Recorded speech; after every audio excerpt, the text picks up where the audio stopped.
ओम श्री साईनाथाय नमः। अध्याय 39 प्रारंभ। ओम श्री साईनाथाय नमः। बाबा की असीम कृपा से आज हम अध्याय 39 प्रारंभ करते हैं। सबको अचरज हो गया था संस्कृत का ज्ञान, अपने लिए बनवा दिया अपना अंतिम स्थान।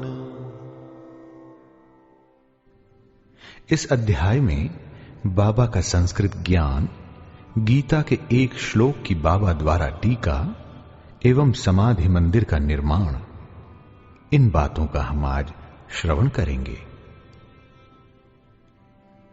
बाबा ने गीता के एक श्लोक का अर्थ समझाया है। कुछ लोगों की ऐसी धारणा थी कि बाबा को संस्कृत भाषा का ज्ञान न था, और नाना साहेब की भी उनके प्रति ऐसी ही धारणा थी। इसका खंडन हेमाड़ पंत ने मूल मराठी ग्रंथ के 50वें अध्याय में किया है। दोनों अध्यायों का विषय एक सा होने के कारण वे यहां सम्मिलित रूप में दिए जाते हैं। प्रस्तावना। शिरडी के सौभाग्य का वर्णन कौन कर सकता है। श्री द्वारिका माई भी धन्य है, जहां श्री साईं ने आकर निवास किया और वहीं समाधिस्थ हुए।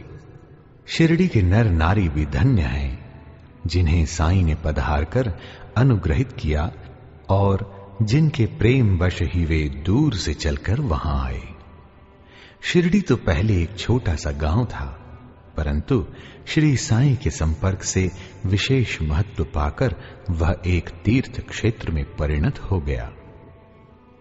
शिरडी की नारियां भी परम भाग्यशालिनी हैं, जिनका उन पर असीम और अडिग विश्वास प्रशंसा के परे है। आठों प्रहर काम काज करते, पीसते, अनाज निकालते, घर काम करते हुए वे उनकी कीर्ति का गुणगान किया करती थीं। उनके प्रेम की उपमा ही क्या हो सकती है। वे अत्यंत मधुर गायन करती थीं, जिससे गायकों और श्रोतागण के मन को परम शांति मिलती थी। आइए अब हम बाबा द्वारा टीका की कथा सुने। किसी को स्वप्न में भी ज्ञात न था कि बाबा संस्कृत के भी ज्ञाता है। एक दिन नाना साहेब चांदोरकर को गीता के एक श्लोक का अर्थ समझाकर उन्होंने लोगों को विस्मय में डाल दिया। इसका संक्षिप्त वर्णन सेवानिवृत्त मामलतदार श्री बी देव ने मराठी साईं लीला पत्रिका के भाग 4 में छपवाया है। इसका संक्षिप्त विवरण साईं बाबाज चार्टर्स एंड सेइंग्स पुस्तक के 61वें पृष्ठ पर और the wondrous Saint Sai Baba के पृष्ठ 36 पर भी छपा है। ये दोनों पुस्तकें श्री बी नरसिम्ह स्वामी द्वारा रचित हैं। श्री बी देव ने अंग्रेजी में तारीख 27/9/1936 को एक वक्तव्य दिया है, जो कि नरसिम्ह स्वामी द्वारा रचित पुस्तक के भक्तों के अनुभव भाग 3 में छापा गया है।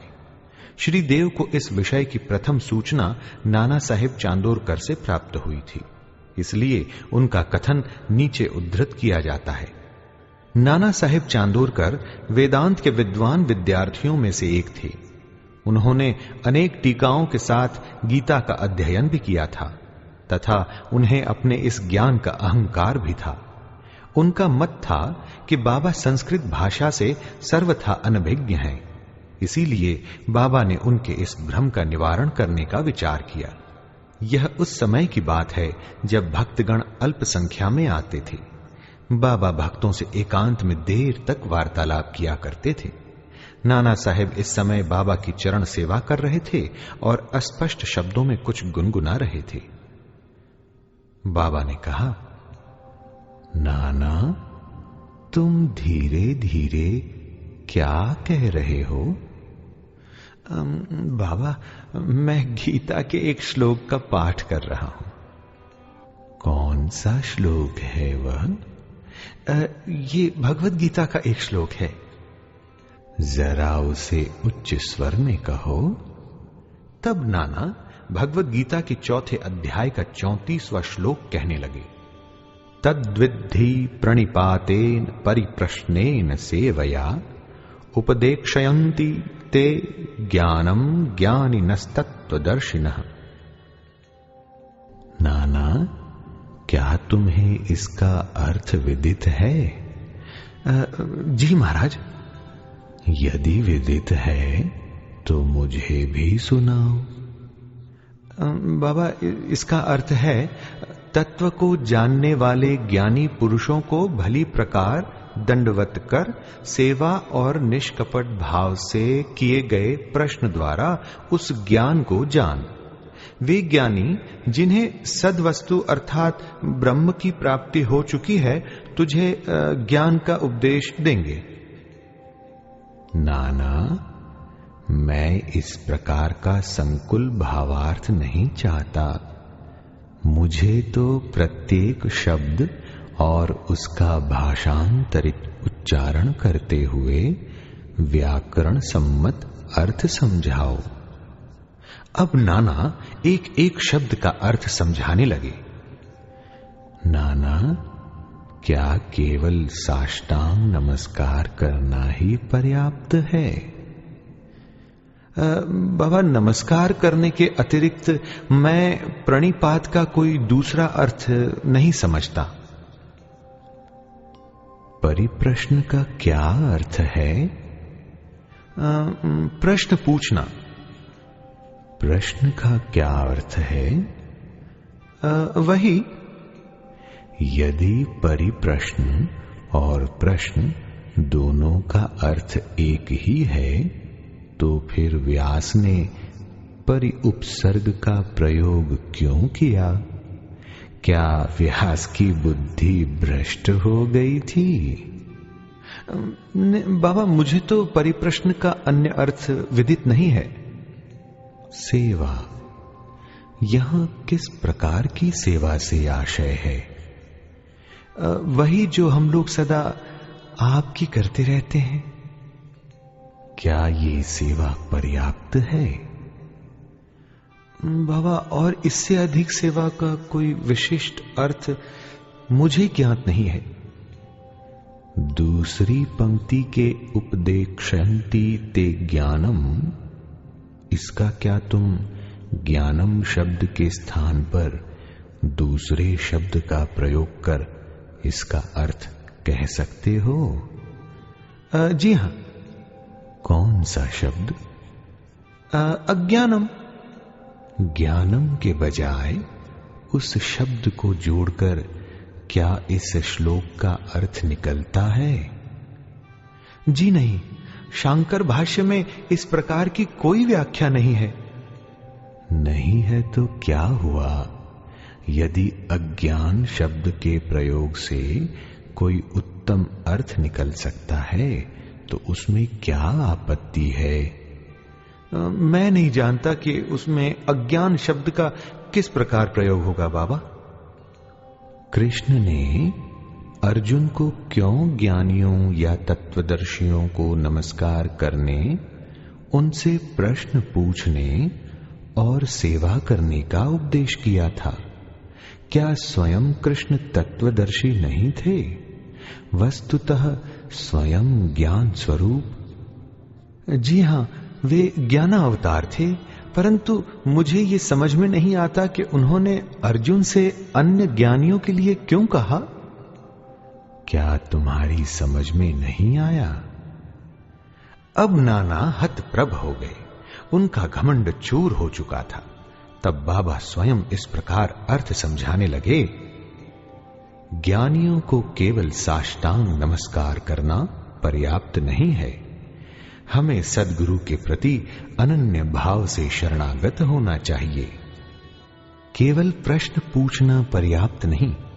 किसी कुप्रवृत्ति या पाखंड या वाक्य जाल में फंसाने या कोई त्रुटि निकालने की भावना से प्रेरित होकर प्रश्न नहीं करना चाहिए, वरन प्रश्न उत्सुकता पूर्वक केवल मोक्ष या आध्यात्मिक पथ पर उन्नति प्राप्त करने की भावना से ही प्रेरित होकर करना चाहिए। मैं तो सेवा करने या अस्वीकार करने में पूर्ण स्वतंत्र हूं। जो ऐसी भावना से कार्य करता है वह सेवा नहीं कही जा सकती। उसे अनुभव करना चाहिए कि मुझे अपने शरीर पर कोई अधिकार नहीं है। इस शरीर पर तो गुरु का ही अधिकार है और केवल उनकी सेवा के निमित्त ही वह विद्यमान है। इस प्रकार आचरण करने से तुम्हें सद्गुरु द्वारा ज्ञान की प्राप्ति हो जाएगी, जैसा कि पूर्व श्लोक में बताया गया है। नाना को यह समझ में नहीं आ सका कि गुरु किस प्रकार अज्ञान की शिक्षा देते हैं। बाबा ने कहा, ज्ञान का उपदेश कैसा है, अर्थात भविष्य में प्राप्त होने वाली आत्मानुभूति की शिक्षा। अज्ञान का नाश करना ज्ञान है। गीता के श्लोक 1866 पर ज्ञानेश्वरी भाष्य की ओवी 1396 में इस प्रकार वर्णन है। हे अर्जुन, यदि तुम्हारी निद्रा और स्वप्न भंग हो तब तुम स्वयं हो, वह इसी प्रकार है। गीता के अध्याय 5:16 के आगे टीका में लिखा है, क्या ज्ञान में अज्ञान नष्ट करने के अतिरिक्त कोई और भेद भी है? अंधकार नष्ट करने का अर्थ प्रकाश है। जब हम द्वैत नष्ट करने की चर्चा करते हैं तो हम अद्वैत की बात करते हैं। जब हम अंधकार नष्ट करने की बात करते हैं तो उसका अर्थ है कि प्रकाश की बात करते हैं। यदि हम अद्वैत की स्थिति का अनुभव करना चाहते हैं तो हमें द्वैत की भावना नष्ट करनी चाहिए। यही अद्वैत स्थिति प्राप्त होने का लक्षण है। द्वैत में रहकर अद्वैत की चर्चा कौन कर सकता है? जब तक वैसी स्थिति प्राप्त न हो तब तक क्या उसका कोई अनुभव कर सकता है? शिष्य श्री सद्गुरु के समान ही ज्ञान की मूर्ति है। उन दोनों में केवल अवस्था, उच्च अनुभूति, अद्भुत अलौकिक सत्य, अद्वितीय योग्यता और ऐश्वर्य योग में भिन्नता होती है। सद्गुरु निर्गुण निराकार सच्चिदानंद है। वस्तुतः वे केवल मनुष्य जाति और विश्व के कल्याण के निमित्त स्वेच्छापूर्वक मानव शरीर धारण करते हैं, परंतु नर देह धारण करने पर भी उनकी सत्ता की अनंतता में कोई बाधा उपस्थित नहीं होती। उनकी आत्मोपलब्धि, लाभ, दैविक शक्ति और ज्ञान सदा एक से रहते हैं। शिष्य का भी तो यथार्थ में वही स्वरूप है, परंतु अनगिनत जन्मों के कारण उसे अज्ञान उत्पन्न हो जाता है और उसी के वशीभूत होकर उसे भ्रम हो जाता है तथा अपने शुद्ध चैतन्य स्वरूप की विस्मृति हो जाती है। गीता का अध्याय 5 देखो। अज्ञानेनावृतम ज्ञानम तेन मुह्यन्ति जन्तवः। जैसा कि वहां बतलाया गया है, उसे भ्रम हो जाता है कि मैं जीव हूं, एक प्राणी हूं, दुर्बल और असहाय हूं। गुरु इस अज्ञान रूपी जड़ को काट कर फेंक देता है और इसीलिए उसे उपदेश करना पड़ता है। ऐसे शिष्य को जो जन्म जन्मांतरों से यह धारणा करता आया है कि मैं तो जीव, दुर्बल और असहाय हूं, गुरु सैकड़ों जन्मों तक ऐसी शिक्षा देते हैं कि तुम ही ईश्वर हो, सर्वशक्तिमान और समर्थ हो। तब कहीं जाकर उसे किंचित मात्र भास होता है कि यथार्थ में मैं ही ईश्वर हूं। सतत भ्रम में रहने के कारण ही उसे ऐसा भास होता है कि मैं शरीर हूं, एक जीव हूं तथा ईश्वर और यह विश्व मुझसे एक भिन्न वस्तु है। यह तो केवल एक भ्रम मात्र है जो अनेक जन्म धारण करने के कारण उत्पन्न हो गया है। कर्मानुसार प्रत्येक प्राणी को सुख दुख की प्राप्ति होती है। इस भ्रम, इस त्रुटि और इस अज्ञान की जड़ को नष्ट करने के लिए हमें स्वयं अपने से प्रश्न करना चाहिए कि ये अज्ञान कैसे पैदा हो गया, वह अज्ञान कहां है, और इस त्रुटि का दिग्दर्शन कराने को ही उपदेश कहते हैं। अज्ञान के नीचे लिखे उदाहरण है। पहला, मैं एक जीव अर्थात प्राणी हूं। दूसरा, शरीर ही आत्मा है अर्थात मैं शरीर हूं। तीसरा, ईश्वर, विश्व और जीव भिन्न भिन्न तत्व हैं। चौथा, मैं ईश्वर नहीं हूं। 5वां, शरीर आत्मा नहीं है, इसका बोध न होना। 6ठा, इसका ज्ञान न होना कि ईश्वर, विश्व और जीव एक ही है।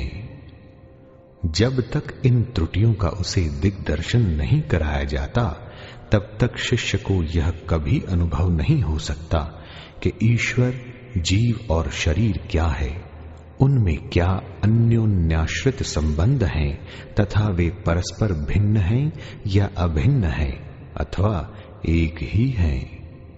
इस प्रकार की शिक्षा देना और भ्रम को दूर करना ही अज्ञान का ज्ञानोपदेश कहलाता है। अब प्रश्न ये है कि जीव जो स्वयं ज्ञान मूर्ति है, उसे ज्ञान की क्या आवश्यकता है? उपदेश का हेतु तो केवल त्रुटि को उसकी दृष्टि में लाकर अज्ञान को नष्ट करना है। बाबा ने आगे कहा, 1. प्रणिपात का अर्थ है शरणागति। 2. शरणागत होना चाहिए तन, मन, धन से, अर्थात अनन्य भाव से। 3. कृष्ण अन्य ज्ञानियों की ओर क्यों संकेत करते हैं? सद्भक्त के लिए तो प्रत्येक तत्व वासुदेव है। भगवत गीता अध्याय 7:19 अर्थात कोई भी गुरु अपने भक्त के लिए कृष्ण है और गुरु शिष्य को वासुदेव मानता है, और कृष्ण इन दोनों को अपने प्राण और आत्मा।